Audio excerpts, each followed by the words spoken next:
My name is Peter Gøtzsche. I'm a director of the Nordic Cochrane Center in Copenhagen and professor of research design and analysis at the University of Copenhagen.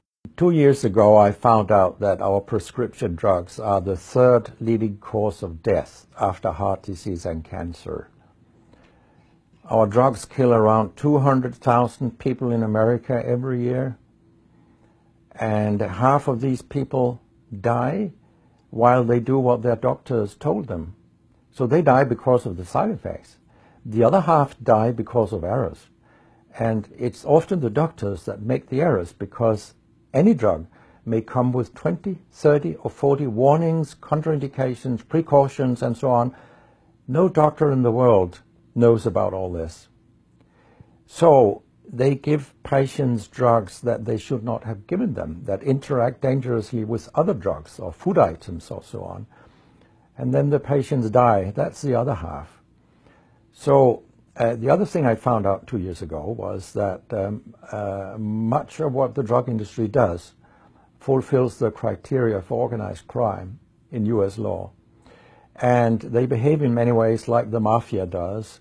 They corrupt everyone they can corrupt. They have bought every type of person, even including ministers of health in some countries. So there is a huge amount of corruption. In my country, for example, Denmark, we are regarded as having very little corruption.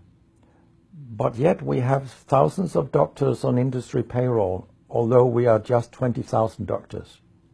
So this is an effective kind of corruption. The drug industry buys the professors first, then chiefs of department, then other chief physicians and so on. They don't buy junior doctors. So when several thousands are on industry payroll, it's really, really bad.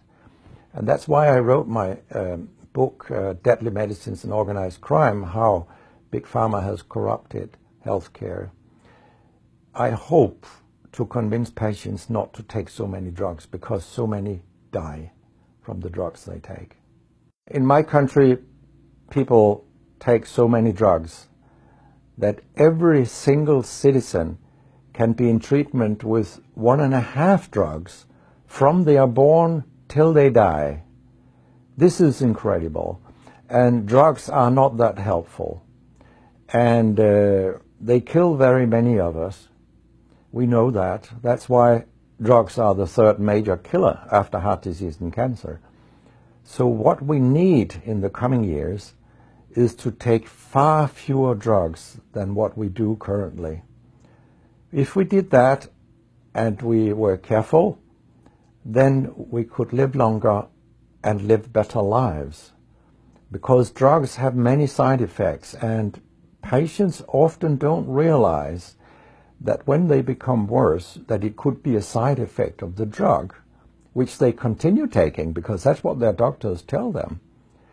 So when I was a specialist in internal medicine, what I very often did was that I stopped a lot of drugs, particularly in elderly people, and it's quite revealing to see a bedridden elderly person come into your ward, and when you stop the drugs, I mean, that person becomes many years younger. And many of these drugs affect the brain, and old people tolerate that very, very badly. They fall, and when they break a hip, 1/4 of them die. And for example, antidepressant drugs are used in more than 10% of our elderly. And they seem to kill 3% of them every year. I mean, if 100 old people take an antidepressant for 1 year, 3% of them will die because they fall and break their hip. This is a huge death rate.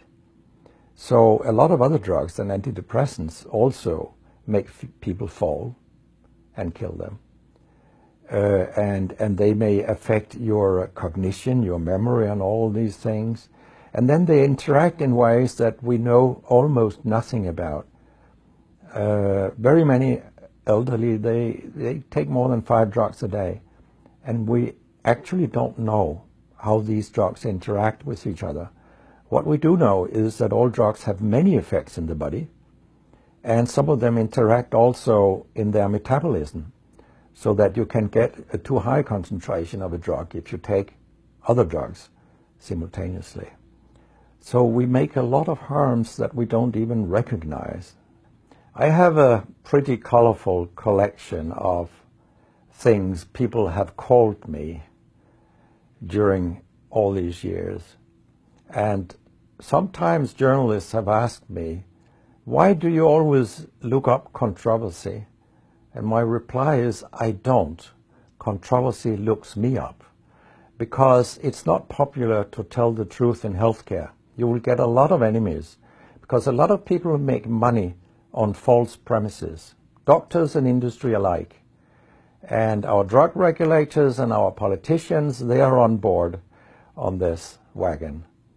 So very few people are independent of money in healthcare. And of course I have attacked a lot of holy cows during my career, and people have screamed loudly. In a French journal I was called a statistical masturbist because I showed with statistics that mammography screening didn't work and things like that. And I was even accused of scientific misconduct by the Association of the Danish Pharmaceutical Industry, which was completely ludicrous. It was harassment from beginning to end. They came with vague arguments that we cannot recognize the conclusions in your study, and they could have come up with numbers and said, these numbers are wrong. They didn't do anything. It was only harassment. It lasted 18 months, I think, the whole thing. And then when we were acquitted, I made sure that this nasty behavior was described in the British Medical Journal. So after that, they haven't come so much after me, the Danish drug industry. And when my book about organized crime came out, they just lied about it, as they always do. That my examples were old, they went back 90 years and so on. But, you know, where I demonstrate that what the 10 biggest companies do is organized crime, these examples, they were from within the last 10 to 15 years.